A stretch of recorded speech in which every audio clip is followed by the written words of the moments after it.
আজকে খুব বেশি রান্না করতে হবে না, আর যা যা রান্না করব একদম কম মশলাতে। তাই কোনো তাড়াহুড়ো নেই, ধীরে সুস্থে রান্না করছি। বেশি রান্না নেই কারণ মা কালকে রাতে অড়হর ডাল করেছিল।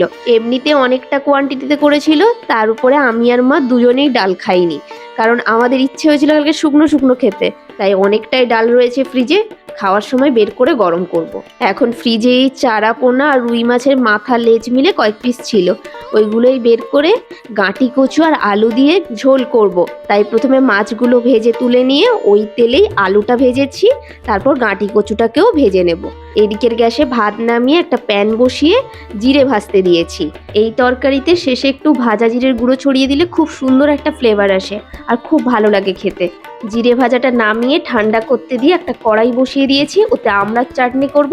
আর এদিকে কচু আর আলুটাকে তুলে নিয়ে আবার একটু সর্ষের তেল দিয়েছি, তাতে দিলাম কিছুটা কালো জিরে আর কুচনো পেঁয়াজ। পেঁয়াজটা ভাজা হতে হতে এদিকে চাটনির জন্য ফোড়নে শুকনো লঙ্কা আর গোটা জিরে দিলাম, দিয়ে আমড়াগুলো দিয়ে দিলাম। এবার নুন হলুদ সামান্য একটু লঙ্কা গুঁড়ো দিয়ে এটাকে ভাজতে থাকবো।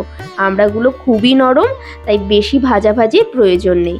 এদিকে কচুর তরকারিটাই দিয়ে দিয়েছি পেঁয়াজ বাটা, হলুদ গুঁড়ো আর লঙ্কা গুঁড়ো।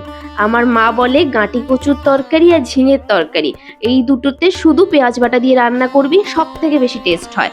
কোনো রকম আদা রসুনের বাটা দেওয়ার কোনো দরকার নেই। আর আমার তো সব থেকে পছন্দের খাবার আমার মায়ের হাতের খাবার, তাই আমি ম্যাক্সিমাম রান্নাই মা যেভাবে করে সেই অনুযায়ী করি। মশলাটা কষিয়ে তেল ছাড়িয়ে নিয়ে এখন আলু আর কচুটা দিয়েও কষাবো।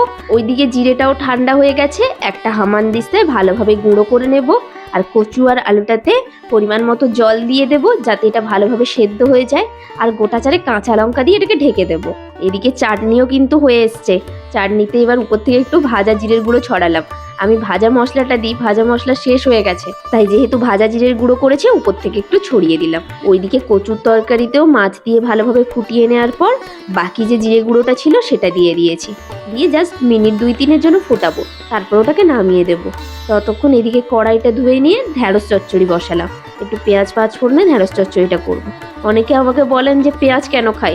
আমি পেঁয়াজ খেতে সত্যি খুব ভালোবাসি। আমাকে এমনি তরকারি দিলে আমার অত পছন্দ নয়, একটু পেঁয়াজ থাকলেই যেন আমার তরকারি খেতে খুব ভালো লাগে। আমাকে পেঁয়াজ রসুন দিয়ে যে কোনো সবজি রান্না করে দিক আমি খেয়ে নেব, কিন্তু আমাকে যদি জিরে আদা বাটার তরকারি বেশি খেতে বলা হয় আমার কিন্তু খুব কষ্ট হয়। যাক সেসব কথা, ঢ্যাঁড়স চচ্চড়িটা বসিয়ে দিয়েছি। ঢ্যাঁড়স চচ্চড়িটা হতে হতে চলুন দেখি বাইরে কি হচ্ছে। এই যে এত হাসাহাসি রাগারাগি সব হচ্ছে, সৌরভ জল নিয়ে বাবার গায়ে দিয়ে দিয়েছে। তাই সে যাই হোক, এখন আমার বেরোনোর সময় হয়ে গেছে। আজ তাহলে আসি। অসংখ্য ধন্যবাদ ভিডিওটি দেখার জন্য।